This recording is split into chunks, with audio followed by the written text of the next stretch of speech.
آپ پھر میں کہوں گا ذرا طاری کیجئے، اسے فرض کیجئے، اسے سوچئے، اگر اس حدیث پر ہمارا دل ٹھکا ہوا ہو تو کسی سے ڈر ہوگا؟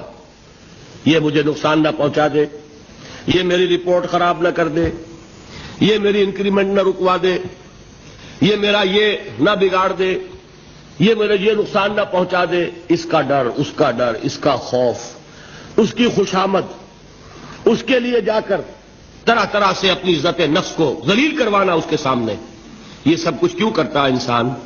جب سمجھتا ہے کہ اس کے ہاتھ میں میرا کوئی نفع ہے، اس کے ہاتھ میں میرے لیے کوئی ضرر ہے، یہ مجھے کوئی گزن پہنچا سکتا ہے، یہ مجھے کوئی نقصان پہنچا سکتا ہے، یہ میرا کوئی کام بنا سکتا ہے، یہ میری کوئی ضرورت پوری کر سکتا ہے، اسی کا نام شرک ہے۔ جہاں آپ نے یہ سمجھا کہ غیر اللہ کے اندر کوئی طاقت موجود ہے، وہی شرک ہے۔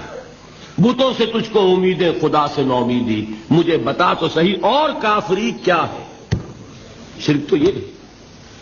جس پر بھی تمہیں یہ خیال ہے، کلمہ ہے یہ کلمہ سوم، لا حول ولا قوت الا باللہ، ذرا اس پر دل کو کبھی اگر آپ تصور کریں، پھر فرض کریں، دل ٹھک جائے اس پر، کوئی طاقت نہیں۔ یہی بات تھی جو شیخ عبد القادر جیلانی رحمۃ اللہ علیہ نے اپنی وصیت میں اپنے بچے سے کہی۔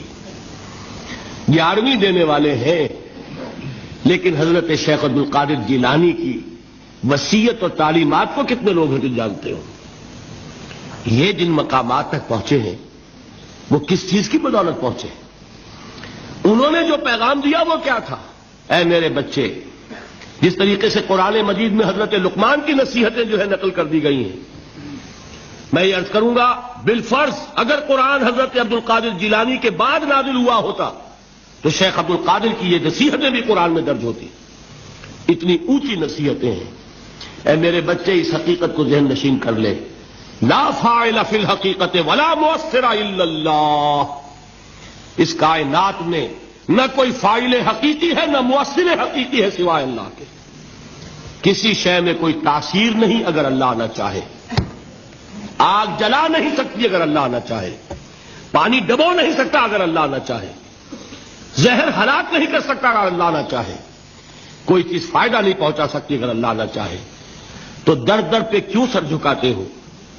در در پر کیوں جبیں سائی کرتے ہو؟ سب کے سامنے کیوں ہاتھ پھیلاتے ہو؟ ایک اللہ سے مانگو، ایک اللہ کے سامنے زمین پر اپنی جبین رکھو۔ لا فاعل فی الحقیقت ولا مؤثر الا اللہ۔ نظر آتا ہے ہمیں کہ پانی پیاس بجھا دیتا ہے، پیاس بجھانے کی صلاحیت پانی میں نہیں ہے، اللہ کے اذن سے۔ کھانا بھوک مٹا دیتا ہے، بھوک مٹانے کی صلاحیت کھانے میں نہیں ہے، اذن رب میں ہے۔ دیکھیے یہی یقین تھا۔ حضرت موسیٰ علیہ السلام کا واقعہ یاد کیجیے۔ سامنے سمندر آ گیا ہے، قوم دیکھتی ہے پیچھے کہ گرد و غبار کا طوفان ہے۔ معلوم ہوا کہ فرعون اپنے لشکر سمیت آ گیا ہے۔ لشکر جب چلتا تھا تیز رفتاری کے ساتھ تو گرد و غبار کا جو طوفان اٹھتا تھا اس کا تصور کیجیے، اور لمحہ بلمحہ وہ قریب آ رہا ہے۔ پوری قوم نے کیا کہا؟ اے موسیٰ انا لمدرکون، اے موسیٰ ہم تو پکڑے گئے۔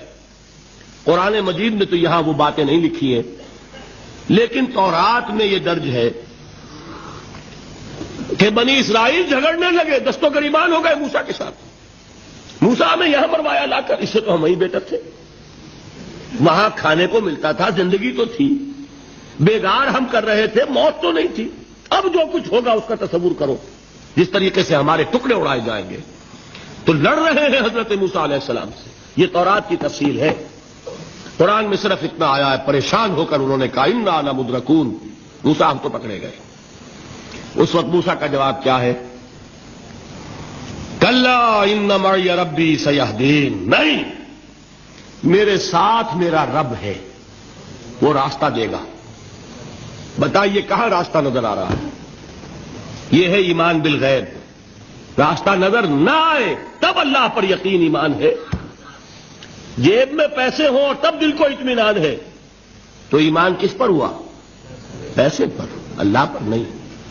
جب وسائل و ذرائع نہ ہو اور پھر یقین ہو کہ اللہ مسبب الاسباب ہے، وہ اسباب کا پابند نہیں ہے، وہ اسباب کا محتاج نہیں ہے، اسباب اس کے محتاج ہیں.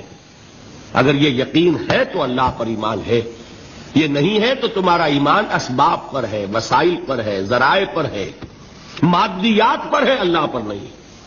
اس وقت کہاں راستہ تھا؟ کوئی راستہ تھا؟ سمندر ہے اور ادھر سے لشکر آ گیا ہے. کلا ان معی ربی سیہدین. اب دیکھیے ایمان کہہ دینا آسان ہے، ہوا معکم اینما کنتم، جہاں کہیں بھی تم ہوتے ہو اللہ تمہارے ساتھ ہوتا ہے. لیکن اس کا یقین قائم ہو جائے تو زمین و آسمان کا فرق واقع ہو جائے.